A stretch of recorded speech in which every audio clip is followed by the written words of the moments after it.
ವೀಕ್ಷಕರೇ ನಮಸ್ಕಾರ. ತಮ್ಮ ಪರಿಚಯ ವಾಹಿನಿಗೆ ಸುಸ್ವಾಗತ.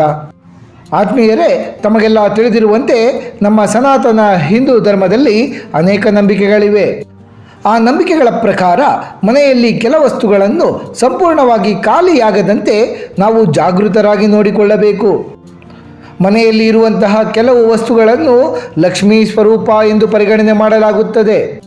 ಆ ವಸ್ತುಗಳು ಇನ್ನೇನು ಖಾಲಿಯಾಗುತ್ತಿವೆ ಎನ್ನುವಷ್ಟರಲ್ಲಿ ಮತ್ತೊಂದಿಷ್ಟನ್ನು ತರಿಸಿ ಶೇಖರಣೆ ಮಾಡಿಟ್ಟುಕೊಳ್ಳಬೇಕು. ಏಕೆಂದರೆ ಮನೆಯಲ್ಲಿ ಇಂತಹ ವಸ್ತುಗಳು ಸಂಪೂರ್ಣವಾಗಿ ಖಾಲಿಯಾದರೆ ಆ ಮನೆಗೆ ದಾರಿದ್ರ್ಯ ಆವರಿಸಿ ಬಿಡುತ್ತದೆ. ಹಾಗಾದರೆ ಮನೆಯಲ್ಲಿ ಎಂದೆಂದಿಗೂ ಖಾಲಿಯಾಗದಂತೆ ನೋಡಿಕೊಳ್ಳಬೇಕಾಗಿರುವಂತಹ ಆ ವಸ್ತುಗಳು ಯಾವುವು ಎಂಬುದನ್ನು ನಮ್ಮ ಈ ಪ್ರಸ್ತುತ ಸಂಚಿಕೆಯ ಮೂಲಕ ನಾವಿಂದು ತಿಳಿದುಕೊಳ್ಳೋಣ. ಅಕ್ಕಿ. ಭತ್ತ ಹಾಗೂ ಅಕ್ಕಿ ಸಮೃದ್ಧಿಯ ಸಂಕೇತ. ಅಕ್ಕಿಯು ದಕ್ಷಿಣ ಭಾರತದ ಜನರ ಬಹುಮುಖ್ಯ ಆಹಾರ. ಅನ್ನಪೂರ್ಣೇಶ್ವರಿ ದೇವಿಯ ಆಶೀರ್ವಾದ ಲಭಿಸಬೇಕಾದರೆ ಮನೆಯಲ್ಲಿ ಅಕ್ಕಿ ಇರಲೇಬೇಕು. ಅಕ್ಕಿಯನ್ನು ಬಹಳ ಮಂಗಳಕರ ಎಂದು ಪರಿಗಣಿಸಲಾಗುತ್ತದೆ.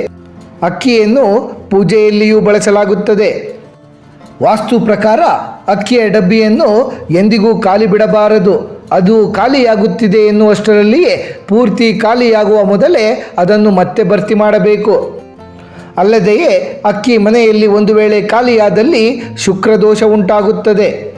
ಅಂತಹ ಮನೆಯಲ್ಲಿ ವೈಭವ ಕೊನೆಗೊಳ್ಳುತ್ತದೆ ಎಂಬ ಪ್ರತೀತಿ ಇದೆ. ಉಪ್ಪು. ಉಪ್ಪು ಮಹಾಲಕ್ಷ್ಮೀ ದೇವಿಯ ಸ್ವರೂಪ ಎಂದೇ ಹೇಳಲಾಗುತ್ತದೆ. ಋಣಾತ್ಮಕ ಶಕ್ತಿಗಳನ್ನು ದೂರ ಮಾಡಿ ಸಕಾರಾತ್ಮಕ ಶಕ್ತಿಯನ್ನು ಆಕರ್ಷಿಸುವ ಸಾಮರ್ಥ್ಯ ಉಪ್ಪಿಗಿದೆ. ಮನೆಯಲ್ಲಿ ಉಪ್ಪು ಖಾಲಿಯಾದರೆ ಮನೆಗೆ ನಕಾರಾತ್ಮಕ ಶಕ್ತಿ ಪ್ರವೇಶಗೊಳ್ಳುತ್ತದೆ. ಅಂತಹ ಸ್ಥಳದಲ್ಲಿ ಮಹಾಲಕ್ಷ್ಮೀ ದೇವಿ ನೆಲೆಸುವುದಿಲ್ಲ. ಹಾಗಾಗಿಯೇ ಮನೆಯಲ್ಲಿ ಉಪ್ಪು ಖಾಲಿಯಾಗದಂತೆ ಜಾಗೃತೆ ವಹಿಸಬೇಕು. ಶುಕ್ರವಾರದ ದಿನ ಮಹಾಲಕ್ಷ್ಮಿ ಸ್ವರೂಪವಾದ ಉಪ್ಪನ್ನು ಮನೆಗೆ ತಂದರೆ ಬಹಳ ಶುಭಕರ. ಅರಿಶಿನ. ಅರಿಶಿನ ಮಂಗಳಕರವಾದ ವಸ್ತು. ಅಡುಗೆಗೆ ಹಾಗೂ ಪೂಜೆಗೆ ಅರಿಶಿನವನ್ನು ಬಳಸಲಾಗುತ್ತದೆ. ಅರಿಶಿನದಲ್ಲಿ ಔಷಧೀಯ ಗುಣಗಳ ಭಂಡಾರವೇ ಅಡಗಿರುತ್ತದೆ. ಜ್ಯೋತಿಷ್ಯ ಶಾಸ್ತ್ರದ ಪ್ರಕಾರ ಅರಿಶಿನ ಗುರುಗ್ರಹಕ್ಕೆ ಸಂಬಂಧಪಟ್ಟಂತಹ ವಸ್ತು. ಅಡುಗೆ ಮನೆಯಲ್ಲಿ ಅರಿಶಿನ ಖಾಲಿಯಾದಲ್ಲಿ ಗುರುದೋಷ ಉಂಟಾಗಿ ಸಂತೋಷ ಹಾಗೂ ಸಮೃದ್ಧಿ ಕುಂಠಿತವಾಗುತ್ತದೆ. ಅರಿಶಿನವು ಹಳದಿ ಬಣ್ಣದ್ದಾಗಿರುವುದರಿಂದ ಮಹಾವಿಷ್ಣು ದೇವರಿಗೂ ಅರಿಶಿನವೆಂದರೆ ಬಹಳ ಪ್ರೀತಿ.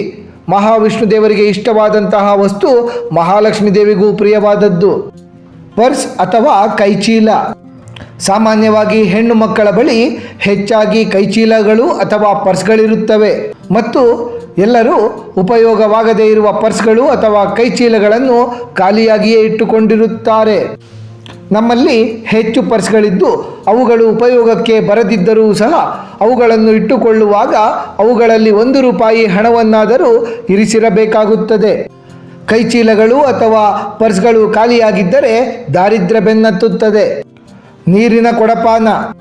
ಅಡುಗೆ ಮನೆಯಲ್ಲಿ ನೀರನ್ನು ಶೇಖರಿಸಿಕೊಳ್ಳುವಂತಹ ಪಾತ್ರೆ ಖಾಲಿಯಾಗುತ್ತಿದ್ದರೆ ಅದನ್ನು ತೊಳೆದು ಶುಭ್ರಗೊಳಿಸಿ ಪುನಃ ನೀರನ್ನು ತುಂಬಿಸಿಕೊಳ್ಳಬೇಕು.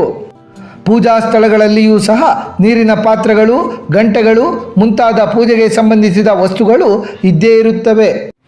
ಪೂಜಾ ಕೋಣೆಯಲ್ಲಿ ಇಟ್ಟಿರುವಂತಹ ನೀರಿನ ಕಳಶ ಪಾತ್ರೆಯನ್ನು ಸಹ ಖಾಲಿ ಇಡಬಾರದು. ಪೂಜೆಯ ನಂತರ ದೇವರ ಕೋಣೆಯಲ್ಲಿರುವ ನೀರಿನ ಕಲಶ ಪಾತ್ರೆಯಲ್ಲಿ ನೀರನ್ನು ತುಂಬಿಸಿ ಅದರಲ್ಲಿ ಸ್ವಲ್ಪ ತುಳಸಿ ಎಲೆಯನ್ನು ಹಾಕಿಡಬೇಕು. ನೀರು ತುಂಬಿದ ಪಾತ್ರೆಯನ್ನು ಪೂಜಾ ಕೋಣೆಯಲ್ಲಿಟ್ಟರೆ ದೇವರಿಗೂ ಬಾಯಾರಿಕೆಯಾಗುವುದಿಲ್ಲವಂತೆ. ಇದರಿಂದ ಮನೆಯಲ್ಲಿ ಸುಖ, ಸಂತೋಷ ಹಾಗೂ ಸಮೃದ್ಧಿಯು ನೆಲೆಸಿ ಮನೆಯಲ್ಲಿ ಧನಾತ್ಮಕ ಶಕ್ತಿ ಸಂವಹನವಾಗುತ್ತದೆ. ಮತ್ತೊಂದೆಡೆ ಖಾಲಿ ನೀರಿನ ಪಾತ್ರೆಯನ್ನು ಮನೆಯಲ್ಲಿಟ್ಟರೆ ಮನೆ ಹಾಗೂ ಜೀವನದ ಮೇಲೆ ನಕಾರಾತ್ಮಕ ಪರಿಣಾಮ ಬೀರುತ್ತದೆ. ಇದರಿಂದ ಮನೆಯ ಸದಸ್ಯರು ಆರ್ಥಿಕ ಬಿಕ್ಕಟ್ಟನ್ನು ಎದುರಿಸಬೇಕಾಗುತ್ತದೆ. ಹಾಲು, ಮೊಸರು ಮತ್ತು ಮಜ್ಜಿಗೆ. ಹಾಲು, ಮೊಸರು, ಮಜ್ಜಿಗೆ ಇವುಗಳಲ್ಲಿ ಯಾವುದಾದರೂ ವಸ್ತು ಮನೆಯಲ್ಲಿ ಸದಾಕಾಲ ಇರಲೇಬೇಕು. ಒಂದು ಸಣ್ಣ ಕಪ್ನಷ್ಟಾದರೂ ಹಾಲನ್ನು ಎತ್ತಿ ಇಟ್ಟು ಉಳಿದದ್ದನ್ನು ನಾವು ಬಳಕೆ ಮಾಡಬೇಕು. ಆಗ ಮಹಾಲಕ್ಷ್ಮಿ ಮನೆಯಲ್ಲಿ ಸದಾಕಾಲ ನೆಲೆಸಿರುತ್ತಾರೆ. ಆತ್ಮೀಯರೇ, ಮನೆಯಲ್ಲಿ ಎಂದೆಂದಿಗೂ ಖಾಲಿ ಮಾಡಬಾರದಂತಹ 6 ವಸ್ತುಗಳ ಕುರಿತು ಸಮಗ್ರ ಮಾಹಿತಿಯನ್ನು ತಿಳಿದುಕೊಂಡ ನಮಗೆಲ್ಲರಿಗೂ ಆ ಭಗವಂತನ ಕೃಪಾ ಕಟಾಕ್ಷ ಸದಾಕಾಲ ಇರಲೆಂದು ಕೋರಿಕೊಳ್ಳುತ್ತಾ ಈ ದಿನದ ಸಂಚಿಕೆಯನ್ನು ಮುಗಿಸುತ್ತಲಿದ್ದೇವೆ. ವೀಕ್ಷಕರೇ, ನಿಮಗೆ ಈ ವಿಡಿಯೋ ಇಷ್ಟವಾಗಿದ್ದಲ್ಲಿ ಲೈಕ್ ಮಾಡಿ, ಶೇರ್ ಮಾಡಿ ಮತ್ತು ಸಬ್ಸ್ಕ್ರೈಬ್ ಮಾಡಿ ಹಾಗೂ ಬೆಲ್ ಬಟನ್ ಒತ್ತುವುದನ್ನು ಮರೆಯಬೇಡಿ.